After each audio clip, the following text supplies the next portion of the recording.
A Xunta de Galicia conmemorou o Día Mundial da Parada Cardíaca cunha xornada formativa na Praza do Obradoiro de Santiago.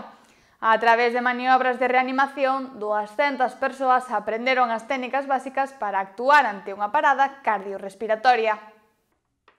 O conselleiro de Sanidade, Antonio Gómez Camaño, xunto ao director de Urxencias Sanitarias de Galicia 061, Román Gómez, participaron esta mañá nun acto especial na Praza do Obradoiro de Santiago, con motivo do Día Mundial da Parada Cardiorrespiratoria. Un total de 15 monitores de Urxencias Sanitarias de Galicia 061 formaron a preto de 200 persoas nas técnicas básicas de reanimación cardiopulmonar, utilizando maniquíes para simular emerxencias reais.